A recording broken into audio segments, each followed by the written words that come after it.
My daughter, Emma, spent 2 days crafting cookies for our family's Christmas gathering. Nobody touched them. My mother remarked that they seemed like they came from a bakery. We left soon after. The next morning, my credit card, which my family had access to, was frozen. Emma had poured her heart into those cookies for people who never truly considered us part of their circle. She had printed recipes, made little name tags for everyone, and even rehearsed how she'd present them. She's only 11. All she wanted was to feel included in a family that never fully embraced us. Christmas at my parents' house is always a staged affair. My sister, Rachel, steals the show. Her sons wreak havoc while everyone acts like it's endearing, and my dad slices the turkey like he's posing for a magazine cover. Emma and I linger on the fringes, like uninvited guests who showed up anyway. This year, Emma wanted to contribute something special, her cookies. 6 different kinds, each one flawless. We arrived at their house with our small box and a side dish. My mom barely glanced our way. My dad was in the garage, showing off a new tool. Rachel gave a half-hearted wave from the sofa. No one offered to help. No one even greeted Emma.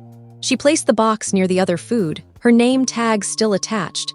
Tiny ribbons with names like Grandpa and Aunt Rachel written in sparkly ink. An hour went by. The box remained unopened. Then my mom passed by, peeked inside, and made the comment, "They look like they're from a store." She didn't even glance at Emma when she said it. She just moved on, chuckling at something Rachel said. No one touched a single cookie. We left before the dessert course. I didn't cause a scene. I helped Emma grab our coats, kissed her forehead, and promised we'd stop for ice cream on the way home. The only thing I said as we left was, "Merry Christmas." Emma didn't cry until we got home. The next morning, my credit card was blocked. I hadn't used it in days, but I realized it was still tied to an old Amazon account from when I lived with Mark and sent gifts to my parents' address. Someone had racked up over $300 in random purchases. Toys, kitchen tools, a jacket in a size I'd never wear. I stared at the screen while Emma made tea in the kitchen, her eyes still swollen. They stole from me. After everything, after dismissing my daughter's efforts, they used my account to do it. I didn't confront them, but I was done pretending we were family. I didn't say anything that morning, not to Emma, not to the bank, not to Rachel. I quietly disputed the charges, locked the account, and started the refund process. But I didn't cancel the card immediately. I wanted to see how far they'd push it. A few days later, a package arrived at my parents' house. Amazon's delivery alerts are reliable. It was a waffle iron and some fancy lotion. I let it ship. I waited, and I let them think I hadn't noticed. Meanwhile, I started gathering evidence. I logged into the Amazon account and reviewed the order history. They weren't even cautious. Purchases were made during Christmas dinner. 2 items had gift for mom in the notes. Another was a puzzle game Rachel had mentioned at the table. They thought I was still the naive girl from years ago, the one who apologized when Mark vanished for days, who thanked them for veiled insults, who endured their smug silence and let them act like raising Emma alone was something to be ashamed of. They forgot who I've become. I manage digital campaigns for a tech security firm. I track everything, every purchase, every timestamp, every shared login. I printed it all, screenshots, delivery confirmations, even the browser history from when I used Rachel's laptop briefly at Thanksgiving. It was all there, then I waited. My mom called 4 days later, confused because her Amazon orders weren't arriving. Then Rachel texted, asking if I'd accidentally logged out of the shared Prime account. That was bold. I didn't reply. New Year's came and went. I didn't reach out. I didn't thank them for the necklace they never sent. I didn't ask about rescheduling Christmas brunch. Then something unexpected happened. They showed up at my house. Emma was at school. I opened the door to find my parents standing there, looking like they were delivering bad news about a neighbor. My dad asked if they could come in. I let them sit in the living room. My mom didn't waste time. She said they were hurt that I'd left Christmas so abruptly, that I'd misread the cookie comment, that they didn't know the credit card was still active. She called it an honest mistake. I stayed silent for a full minute. Then I brought out the folder. Documents, screenshots, everything. I set it on the coffee table and let them look. My mom reached for it cautiously, like it might sting. I told them it wasn't a misunderstanding. It was theft. It was disrespect. And it was 11 years of small slights, subtle jabs, and acting like Emma wasn't as much their grandchild as Rachel's boys. I didn't raise my voice. I didn't cry. I just spoke the truth. My dad said I was being too harsh. I smiled, told him I hadn't even begun. I let his comment linger without responding. They expected me to argue, to justify myself, to soften and maybe apologize for my tone. That's how it usually goes. I closed the folder and said I had something else to show them. I opened my laptop and displayed a spreadsheet. This wasn't about vengeance. It was something I'd kept for myself. Every gift I'd bought for them and their kids over the past decade. Every trip I helped fund.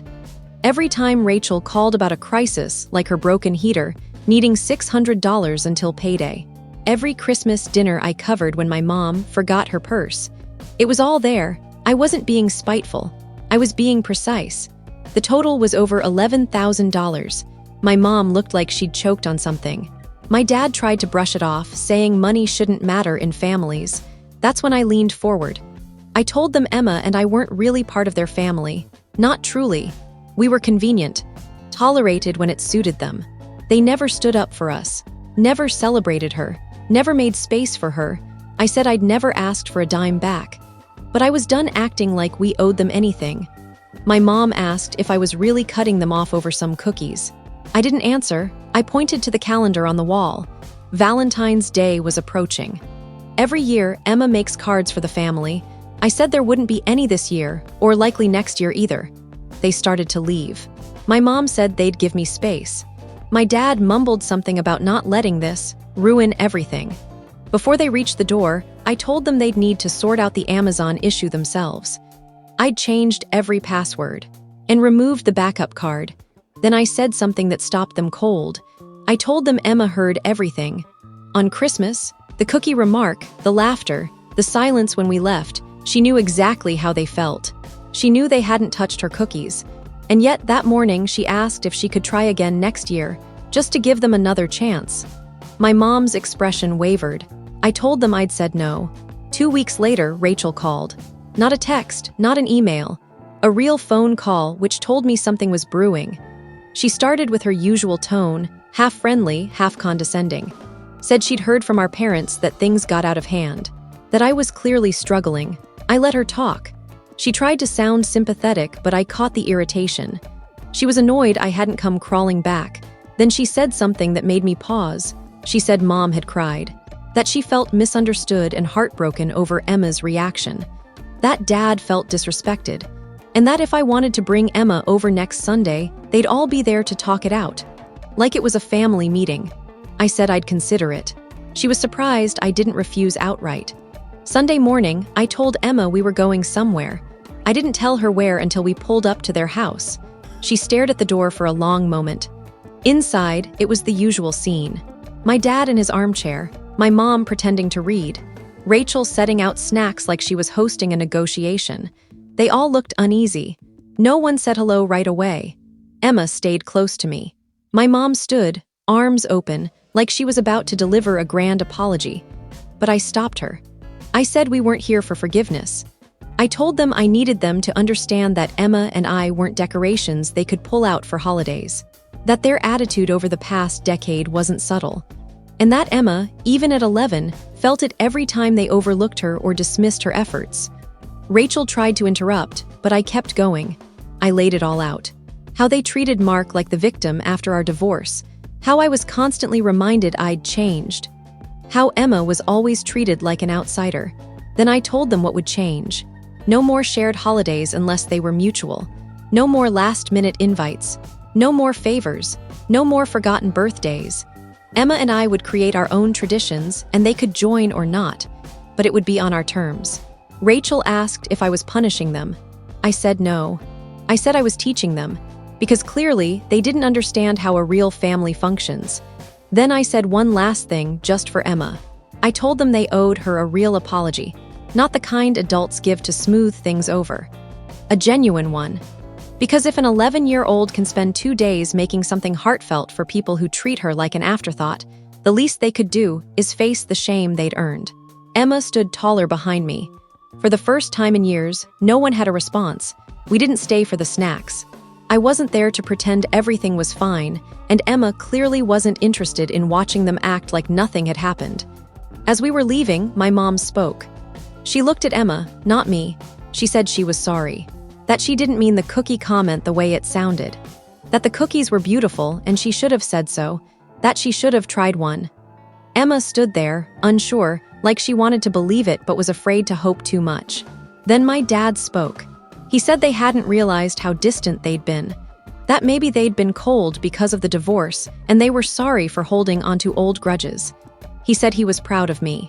That hit differently, not because I needed it, but because it was the first time he'd said it without it feeling like a consolation. Rachel stayed quiet, arms folded. I knew her too well to expect much yet, but her expression shifted when Emma quietly asked if she could wait in the car. That's when Rachel spoke. She asked Emma if she'd bring cookies again next year. Emma, who hadn't spoken to anyone since we arrived, just said, "Maybe." That night, we didn't talk much about it. I didn't ask how she felt. I made tea and we watched a baking show on TV like it was any other night. But I could sense a shift. 2 weeks later, a package arrived at our door. No note, no card. Just a box of premium baking supplies. Metal cookie cutters, silicone molds, piping bags, organic food dyes, edible silver dust, even a mixer attachment I'd mentioned in passing years ago in front of Rachel. It was all new. Carefully packed, thoughtfully chosen. The label showed it came from a local bakery shop near my parents' neighborhood, paid in cash. They didn't want recognition. They didn't want thanks. They just sent it. I didn't call. 3 days later, my mom did. She asked if she could stop by. Alone. Just to drop off a recipe she thought Emma might like. She said she wouldn't stay long or come in if we didn't want her to. I told her she could come by next Sunday. Not because she deserved it. Not because we'd forgiven them. Because I believe people can try to be better. But they don't get to skip the work. That weekend, Emma was already in the kitchen, experimenting with her new tools. She didn't say much when I told her grandma was coming by. She just nodded and kept decorating her almond biscotti. Then she said something that stayed with me. "They're probably sorry now, but they weren't when it counted." I told her she was right. Then she shrugged, like she'd already learned something it took me years to understand. "Then we don't bake for them, we bake for us." She went back to her cookies. My mom came on Sunday as promised. Alone. No dishes, no bags of groceries, no theatrics.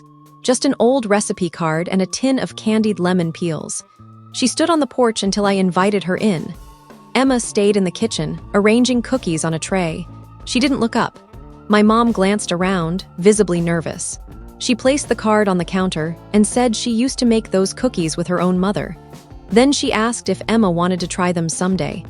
Emma said she'd think about it. It was quiet for a moment. Then my mom asked if we were really cutting the family off. I said no.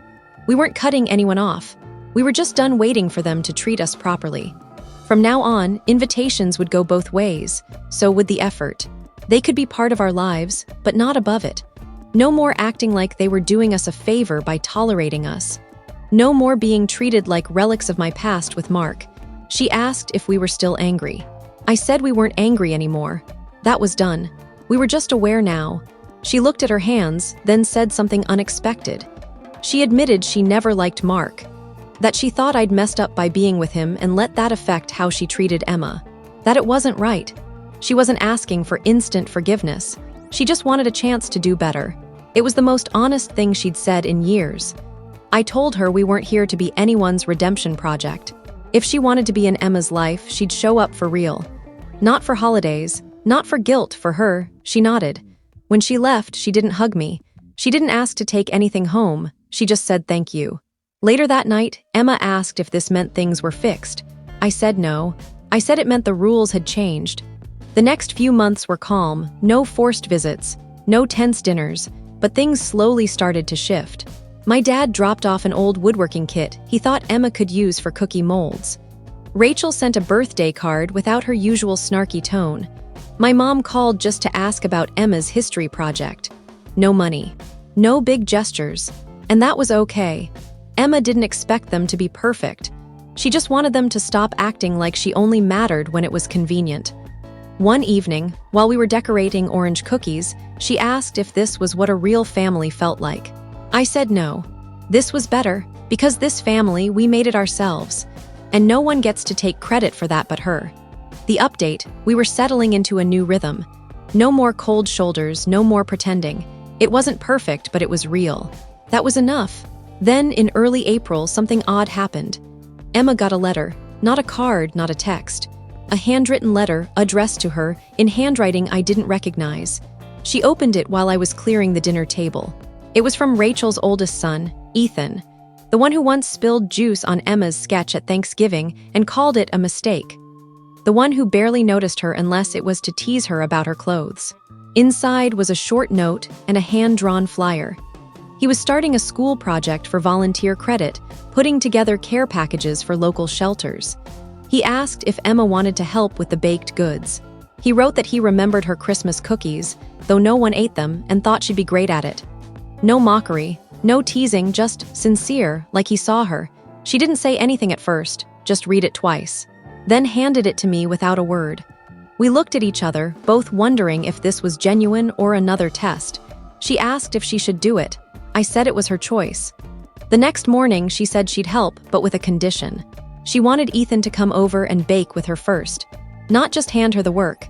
She wanted to know if he actually respected her or was just using her for school credit. I texted Rachel to let her know. She didn't say much, just, "He'll be there Sunday." And he was. He showed up with a bag of sugar, 2 boxes of cake mix, and a nervous expression I'd never seen before. Emma opened the door, nodded, and led him to the kitchen without a word. They baked for 2 hours. I stayed out of the way. When he left, he thanked her. Quietly, no eye contact, but he meant it. That night, Emma said something that surprised me. "He used to be mean, but I think he's trying to be different now."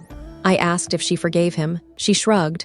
"I don't have to, he can still make it right." The project was real. Emma baked 120 cookies. Ethan put her name on the flyer, gave her full credit. At the school event, she even got a certificate from the principal. For the first time, someone from that side of the family treated her like she wasn't an afterthought. Not because we demanded it, because she earned her place and they finally saw it. That night, watching her pin the certificate to her wall, I realized something. Sometimes the best way to move forward is letting people earn the respect you always deserved. And sometimes, it doesn't even feel like winning at all. If this tale gripped you, smash that like button, subscribe to our channel, and activate the bell to stay hooked on every upcoming twist.